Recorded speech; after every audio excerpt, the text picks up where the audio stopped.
Gokuldham society एक ऐसी जगह जहाँ हर प्रॉब्लम का सॉल्यूशन मिलता था, जहाँ हंसी थी, दोस्ती थी, परिवार था।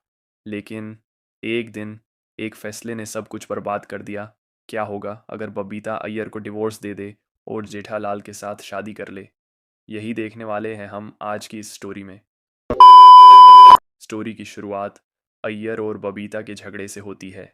एक दिन अय्यर ऑफिस से लेट घर आता है तो बबीता बोलती है कि अय्यर, तुम्हें मेरी को फिक्र ही नहीं है। आजकल तुम मुझे टाइम देते ही नहीं हो। घर से ऑफिस और ऑफिस से घर, यही चल रहा है तुम्हारी लाइफ में। तो अय्यर बोलता है कि बबीता, मेरे को अभी बहुत सारा काम है ऑफिस का, तो तुम मुझे अभी वो करने दो, हम बाद में बात करते हैं। तो बबीता चुपचाप बाहर चली जाती है। इसके थोड़ी देर बाद अय्यर रूम से बाहर आता है। तभी बबीता बोलती है कि अय्यर, हो गया तुम्हारा काम? तो अय्यर बोलता है कि हाँ बबीता, हो गया।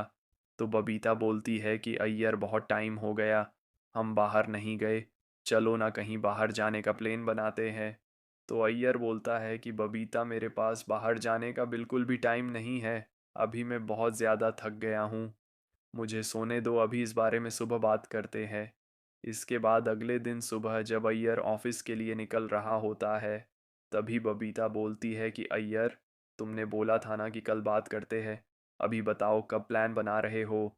तो अय्यर बहुत ज़्यादा गुस्सा हो जाता है और बोलता है, बबीता, तुम्हें और कोई काम नहीं है? कल से क्या बकवास किए जा रही हो? मेरे पास फालतू टाइम नहीं है, तुम्हारे पास है तो तुम जाओ घूमने। इसके बाद अय्यर ऑफिस चला जाता है। इसके बाद उसी दिन शाम को अय्यर बहुत लेट घर आता है। तब तक बबीता सो चुकी थी, तो अय्यर भी घर आते ही सो जाता है। लेकिन उसी दिन रात को जब अय्यर की आंख खुलती है, तो बबीता उसके साथ नहीं होती है। तो अय्यर बोलता कि ये बबीता खा चली गई, चलो देख कर आता हूँ। इसके बाद घर में सब जगह देखने के बाद जब अय्यर अपनी बालकनी में जाता है, तो बबीता जेठालाल के घर की सीढ़ियों के पास खड़ी होती है और जेठालाल और बबीता दोनों आपस में बातें कर रहे होते हैं। ये देखकर अय्यर बोलता है कि बबीता इतनी रात को जेठालाल के साथ क्या कर रही है। अय्यर को बहुत गुस्सा आता है, बट अय्यर बिना कुछ भी बोले सो जाता है। इसके बाद अगले दिन अय्यर बबीता के साथ ज़्यादा बात नहीं करता है, और जब भी बबीता कुछ बोलने की कोशिश करती है तो उसे रोक देता है और बोलता है कि बबीता, मुझे तुम्हारे साथ कोई बात नहीं करनी है। इसके बाद अय्यर ऑफिस चला जाता है, लेकिन ऑफिस में अय्यर का काम करने में बिल्कुल भी मन नहीं लग रहा था। उसके मन में बार बार यही आ रहा था कि आखिर बबीता मुझे बिना बताए इतनी रात को जेठालाल के पास क्यों गई थी। इसके बाद अय्यर बोलता है कि बबीता ने अगर मुझे नहीं बताया है और वो मुझे नहीं बताना चाहती है, तो मुझे इसके बारे में नहीं जानना है। लेकिन बबीता ने जो भी किया बहुत गलत किया, बबीता को मुझे बताकर जाना था। इसके बाद अय्यर बोलता है कि कोई बात नहीं, अगर बबीता को मुझे कुछ बताना ही नहीं है तो मैं क्यों इतनी टेंशन ले रहा हूँ। और हाँ, आज से मैं बबीता को इस रिश्ते से फ्री कर दूंगा। अगर बबीता को मेरी कोई वैल्यू ही नहीं है तो मैं उसकी क्यों टेंशन लूँ। मैं आज सब क्लियर कर दूंगा, और ज़रूरी पड़ी तो मैं बबीता को तलाक दे दूंगा। आज तो मैं सब क्लियर करके ही रहूंगा।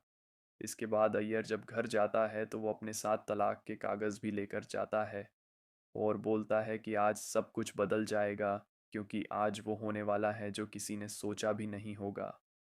और इसी के साथ इस स्टोरी के पार्ट 1 का एंड हो जाता है। तो अब सवाल ये है कि आखिर बबीता इतनी रात को जेठालाल के घर क्यों गई थी, और क्या अय्यर सच में बबीता को तलाक दे देगा?